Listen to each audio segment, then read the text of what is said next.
it working now? Yes, okay.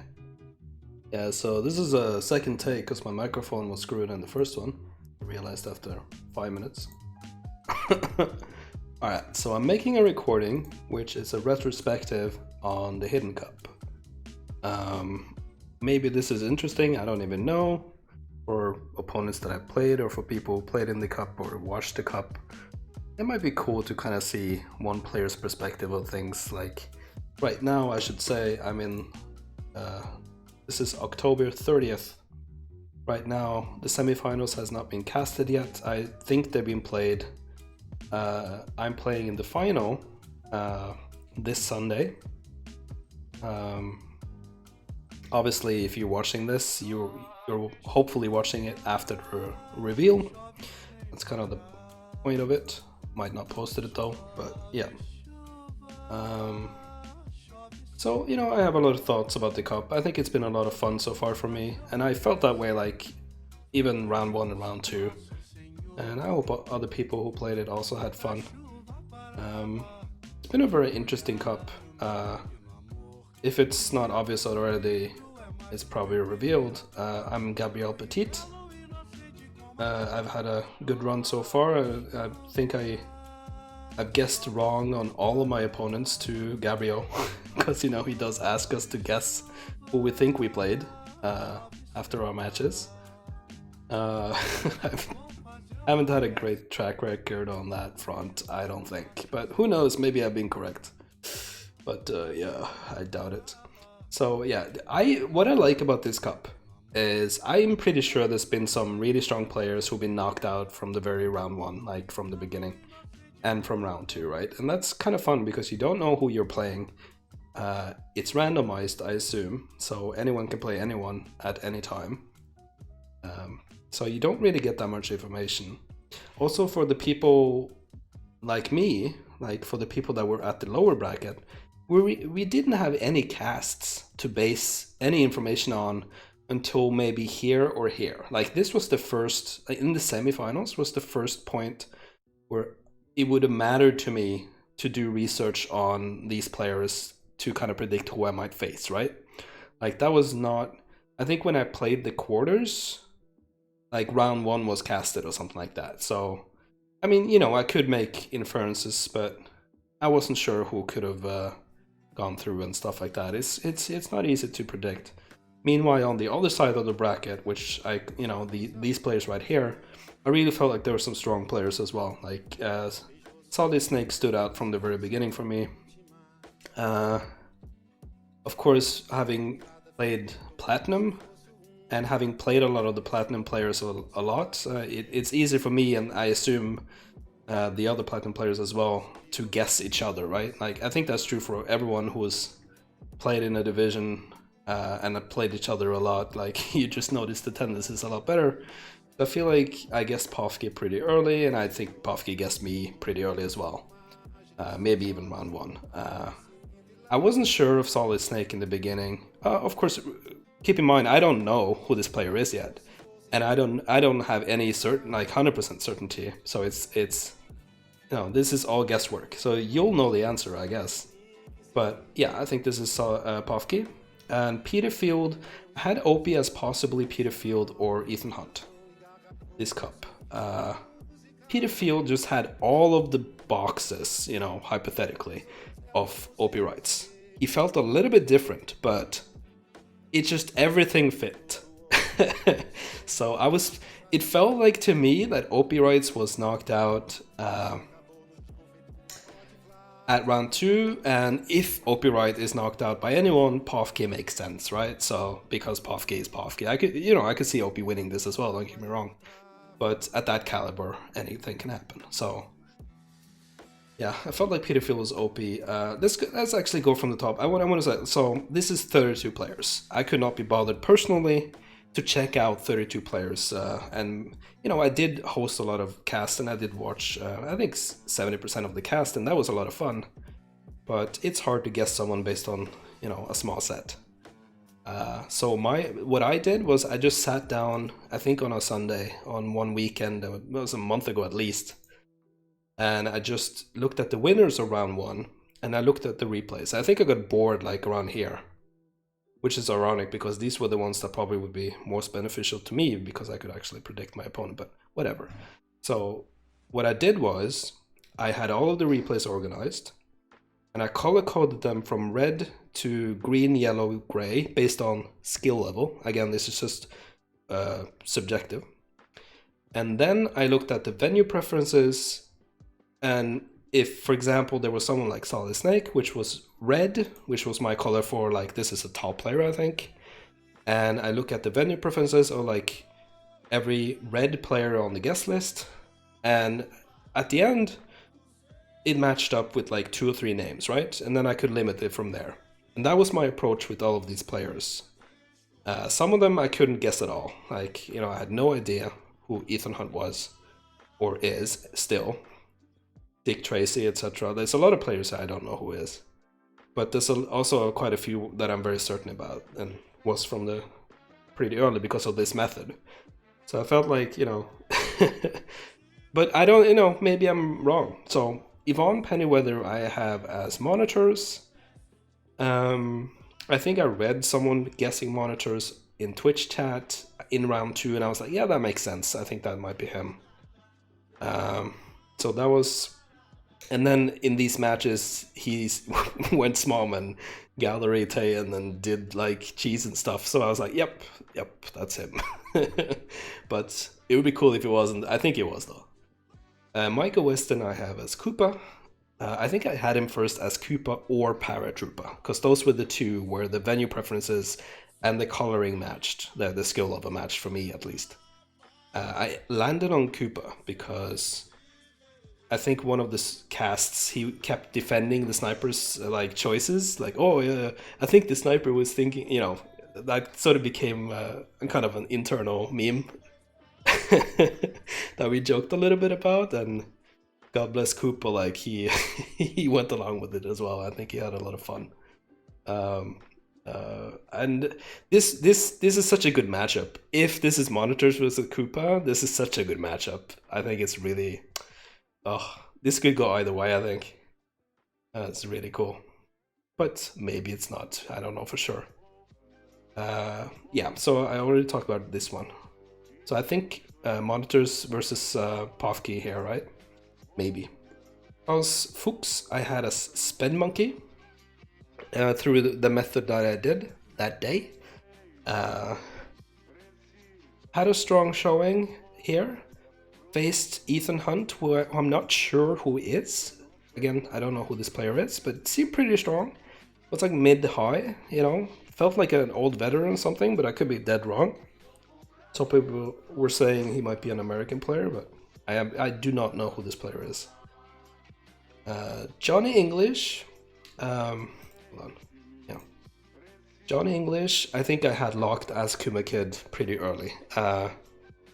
Johnny English played like a behavioralist, which put him in a category of like, you know, either Kuma Kid or me, or Pawn Noob, Minty Rug, or maybe a few other players. Like, based on the guest list at least, that was like the camp that Johnny English belonged in, right? And that was the camp that I think a lot of us, like including me and Pawn Noob and stuff like that, we tried to kind of blend into each other, right? So people couldn't be sure which one was which, because we were all trying to do lowlights here and there that, you know, made sense for us, but maybe for others to just see the behavioralism, right?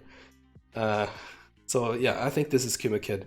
This player had a specific tendency where they just didn't, if I remember correctly, they didn't check swaps during chaos when they sniped, like on library. They just wouldn't check, they wouldn't memorize statues. And I felt like that was so specific of a tendency. Maybe I'm revealing something here, I'm not sure. Sorry, Kuma, if this is you, but it just felt very definitive based on, because when I checked the replays, so I had the color matchup and I had the venue preference matchup, and then I checked the replays. And what I wanted to check was, I have to whisper a bit because it's 11 p.m. by the way. I wanted to check muscle memory shit, because, you know, we can all pick a different Amba. We can all low light or hard light amber differently in this cup. I don't think that's good to like use that to. So what I thought I would do is like look at the sniper side. How do they react to a BB? How do they do their rotation at chaos on library or on courtyard maybe? And I feel like a lot of us, you know, we have inherent muscle memory stuff that we just do every time, and it's really hard to change that for a cup. I don't think people even want to change that. So that's usually what I cared about. I think there would have been a lot of things on the spy side as well that would be good, but I got too lazy to bother to check that. And yeah, so where was I? Yeah. Elizabeth Bentley, I think, is catnip. What I find kind of interesting is like in round one, I think catnip was like guessed almost every single cast, except the one that she played in, if she played as Mitchell. That's to me very funny. I think that's funny. Yeah, so if this is Kuma Kid beating Catnip here, like Kuma Kid is such a solid player, no big surprise to me. Yeah, he of course won the quarterfinals as well and reached. So now we have Solid Snake versus Johnny English. So I'm gonna face either of those two players in the final. You know, I have to kind of guess Pofke for that because I feel like I just can't. I can't really predict away from Pofke. I honestly think both me and Pofke sort of pseudo-guessed ourselves to be in the final against each other if we got that far. I think we both kind of like, yeah, that's a solid guess. No pun intended. But Kuma Kid could 100% upset this. Monitors as well could 100% upset this. Like, it's possible. They're at that level. Didn't happen here, but it could happen here. And Kuma Kid has been looking solid. I'm very curious who he played, like, round one? It's like someone, I think, tied him, right? Because if this is 7, yeah, so they were probably 5-5 here. So I wonder who Mitchell was. I'm sure there's a lot of strong players here that got knocked out early by, you know, Pofke and Opie. Opie played someone that got a 6-4. Monitors played someone that got a 6-4. I'm pretty sure Donald Field is David W. Because they were using a gamepad and stuff like that, which, you know, makes it a lot easier to narrow it down. And flirt pairing. But and David W is also a very strong player. So I think he was also knocked out early. So anyway, let's go like forwards a bit. So I played Generalissimo Rizzini. No clue who he was. I think I guessed Captain Bash. I do not have confidence in that at all. Then I played Brimsworth Buckswoggle II. I think I guessed Yosh, but that was more like a meme thing. Like I thought it'd be kind of funny. I didn't want to insult whoever played here, or why would that be an insult, right? So and Kim Possible, I think my guess was Death Tacticus. If you're checking the reveal right now, I bet these are all dead wrong. I mean, now I'm pretty sure this is not Death Tacticus. This is T-Flame, but at the time that I played this, my guess was Death Tacticus. This spy was so weird though. Like the spy did plays that really narrowed it down. Like they would intentionally break etiquette at statues to swap on other and stuff like that. Like who does that, right? It's pretty insane. But again, when we played this, you know, barely anything was casted. Even round 1, I think, wasn't casted here. Oh, maybe it was actually, but it was close. So I think this was T-Flame. I think this might be Scout. And Generalissimo, I still don't know who is. Because it kind of, you know, you think about it later. At the bottom here, I got a bit lazy with my method, and I didn't really check them too much, but I had a Pondu blocked as Alphonse pretty early, based on the playstyle. Just everything matched too well. Out of the players that felt like his style. Like, this was just definitively him to me. Of course, I know Pondu pretty well. I should probably say that, but still, like, yeah, this really felt like a pawn noob. And actually, before we played this semifinal, Gabriel asked, I assume all of the semifinalists, like, who do you think you're gonna face? And after we played the match, he asked us, like, do you still think you play that player? And after I finished my quarterfinals, I basically had these 4 players as the potentials, because this wasn't casted yet. And I felt like pawn noob would be the most likely, guess. And I also didn't know who these people were. Like, this player had Redwoods and Balcony as one, or like most favorite venue. It made no sense to me. That should narrow it down, but I could not find a match. So yeah, I felt like John Revolta or Snaps was the most likely based on the performance that I saw. But that didn't happen. Rose won here. Rose ended up being Mini Yorick, I believe.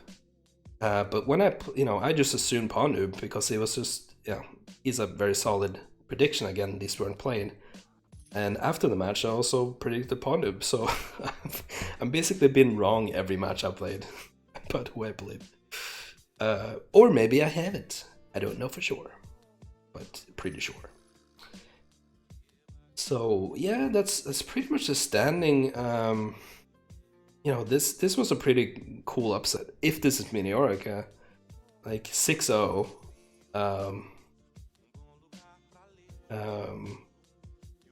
And then there was a comeback coming, Minioric's, pawn noob's way, but couldn't quite land it, So I think it ended 9-6 area.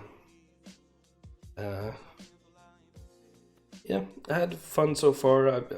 If you watch this, then you know this was a 10-2, and this hasn't been played yet. This it's gonna be played this Sunday. So we're likely, I can't be for sure, but I think it's likely that Kuma Kid is gonna play the bronze final versus Minioric. I don't know if he knows this is Minioric though. That'll be interesting. I did not guess Minioric at all, so maybe Kumake is the same for him, or maybe not. Who knows? And I think my prediction is Solid Snake. I should say, like, I haven't predicted. There's my guesses spreadsheet. I haven't really predicted any redacted names because I just found it so difficult to do so. So I'm curious who the redacteds could have been. One thing I do know is I do not think they're in the semis. I think the semis are filled with, well, I know for sure with me, right? But the other 3 I feel like are monitors and Pofke and... no, not monitor, Kuma Kid and Pofke and Minioric. But yeah, it's been a fun cup so far. I hope people have had fun with it, watching it and playing it. I could think of, like, some improvements or some stuff if we ever do a next one. I feel like the venue preferences make it a little too easy to narrow it down, but I do recognize the problem if we didn't have them. It could be interesting though if, like, you would, like, if I ever played this again, I would intentionally probably gimp my venue preferences so I can hide better, but the downside is now I have to basically play venues that my opponents prefers and I don't. So that's the double-edged sword of it, and I kind of like that balance. I think that's an interesting one, but it will make it much harder to guess all players. So yeah, not sure if that's really the way to go, but it's a cool idea, maybe. Also, maybe the length of the cup have been a little too long. Like, I respect casting every match. I think that's really cool that we, at least so far, have achieved that. But I think people got a little tired of course, when you're out of the cup, when you're done playing, interest is gonna wane. That's just human nature for most people. That would have happened to me as well. I think part of that was why I was pretty sure Opie was out as well, because he felt like his interest fell off a little bit. He was in Twitch chat here and there, but it's more fun when you're active. Same with T-Flame, like, he was doing his notes thing, right? And then he like, he was writing notes every cast. But yeah, kudos to Gabriel. I think this has been fun so far. I'm excited for the final. Good luck, have fun to Pofke or whoever this is, or Kumikid. I couldn't know for sure, or whoever this is. And yeah, that's it. You guys have a good day. GG.